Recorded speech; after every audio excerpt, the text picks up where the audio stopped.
Je vais être honnête avec vous, je pense que démarrer le dropshipping avec Facebook Ads en 2022, c'est la pire erreur que vous pourriez faire. Pourquoi ?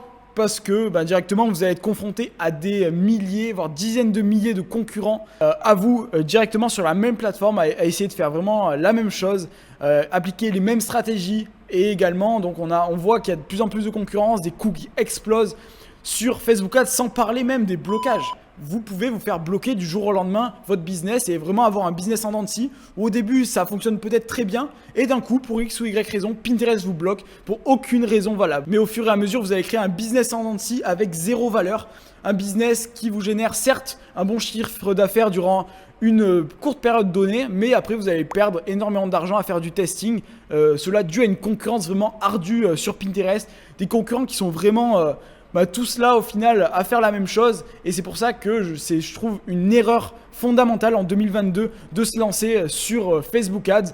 Donc nous, comment on fait pour pallier à ce souci, pas avoir de blocage? On utilise d'autres plateformes qui nous permettent d'avoir ce type de résultat. Nous, on est vraiment spécialisé sur Pinterest Ads, mais il en existe d'autres. Il y a TikTok Ads, il y a Snapchat Ads, et il y a beaucoup de choses à faire sur ces plateformes-là, avec des coûts publicitaires beaucoup moins chers parce qu'il y a moins de concurrence, mais on garde quand même Facebook Ads pour faire du retargeting. Mais par contre, démarrer du drop avec Facebook Ads, c'est vraiment la pire chose à faire. C'est vraiment la chose qui peut vous pénaliser et qui peut clairement vous causer un grand échec. Non pas parce que vous n'êtes pas bon en marketing ou autre, c'est surtout que vous vous mettez dans un gros océan rouge avec tous vos concurrents, alors qu'il y a d'autres plateformes, d'autres choses à faire qui vous permettent d'obtenir un réel océan bleu.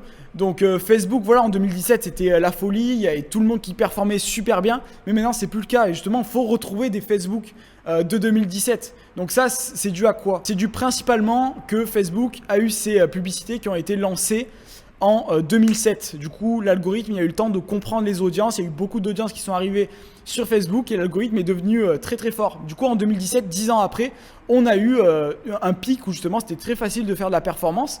Maintenant, c'est plus le cas sur Facebook parce qu'on est sur un marché vraiment saturé, une plateforme vraiment saturée. Mais par exemple, sur d'autres plateformes, moi je connais Pinterest, donc je vais vous parler de celle-ci. Les publicités, elles ont été lancées seulement en 2016. Énormément de trafic, de personnes sont arrivées. Du coup, maintenant, on est sur des pics où il y a énormément de choses à faire. On est réellement sur un océan bleu. On s'éclate, il n'y a pas de concurrence. Et justement, c'est ça qu'on cherche. C'est par exemple juste de faire un switch. Les produits qui fonctionnent bien sur Facebook, les mettre sur Pinterest, ça fonctionne très bien. Donc pourquoi s'embêter à aller sur Facebook avec toute la concurrence? C'est le meilleur moyen d'avoir un échec retentissant. Donc je vous invite à tester différentes plateformes, mais gardez quand même Facebook en retargeting pour achever les ventes parce que Facebook sait très bien faire ça. Là, je vous parle d'autre chose, mais il y a la mise à jour iOS 14 qui arrive également. Ça a flingué tout le tracking. C'est quelque chose vraiment très, très mauvais. C'est très compliqué de traquer réellement les performances de Facebook. Et derrière, ce qui est arrivé également et ce qui vous arrive la majorité du temps, c'est une frustration et de l'anxiété. Vous lancez vos publicités. 3 jours après, elles sont rejetées pour aucune raison valable.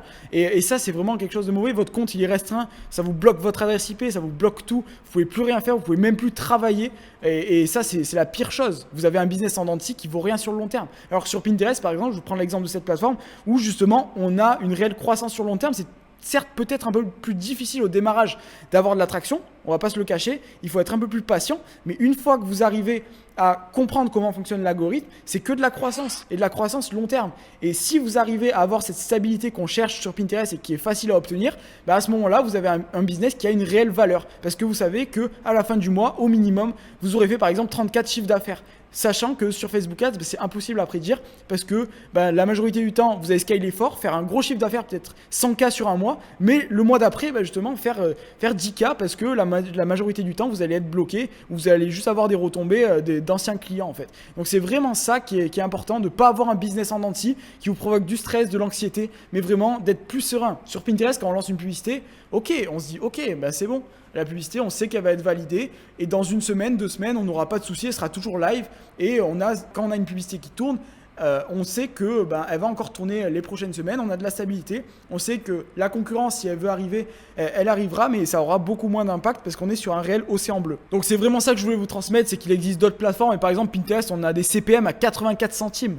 Alors sur Facebook Ads, pour la même niche, on est à peu près dans les 8 €. Donc on est vraiment 10 fois moins cher que sur Facebook Ads. Et il faut vraiment en profiter. Donc si vous voulez en savoir plus sur Pinterest, savoir comment on fait pour générer 3 000 € sur cette plateforme, mais attention, de manière stable. C'est pas un business en dents de scie où on fait vraiment 90K sur un mois et après le mois d'après 0. C'est vraiment de la stabilité sur le long terme. Et comment on fait ça? On a détaillé une vidéo de 20 minutes où en fait je vous explique vraiment en 20 minutes concrètement les process qu'on utilise, comment on fait pour obtenir ce type de résultat, et ça en créant de la réelle valeur sur le long terme. Et c'est pour ça que je pense que Facebook, c'est vraiment une très mauvaise chose de se lancer sur Facebook en dropshipping en 2021, et je pense vraiment que ça va être terminé. Pour les nouvelles personnes qui veulent se lancer, il y en aura vraiment une minorité, mais vraiment une toute petite minorité qui va arriver à se lancer sur Facebook Ads et performer. Donc je vous invite à switcher de plateforme publicitaire, tester d'autres vecteurs de trafic, sauf si Facebook Ads ça fonctionne bien pour vous, vous avez de la stabilité. Mais si c'est pas le cas, si vous cherchez encore, n'hésitez pas à tester d'autres sources de trafic. Vous allez vraiment pas le regretter parce que vous allez cibler des audiences vraiment de qualité qui ont un réel pouvoir d'achat, et sur Pinterest qui sont en phase d'inspiration pour vraiment acheter des produits. Donc je vous invite vraiment à tester cette plateforme ou d'autres plateformes comme TikTok Ads où il y a une grosse croissance également, Snapchat Ads également, il y a moins de concurrence. Donc je vous invite à faire vos tests de votre côté, mais si vous voulez en savoir plus sur Pinterest Ads, ça se passe en description. Si vous êtes du même avis que moi, je vous invite à liker cette vidéo, ça permettra à un maximum de personnes de prendre conscience qu'il existe des sources alternatives à Facebook Ads. Si vous voulez en savoir plus sur Pinterest Ads, ça se passe en description ou directement sur ma chaîne YouTube. Donc c'était Luc, on se dit à la prochaine dans une prochaine vidéo. Ciao ciao.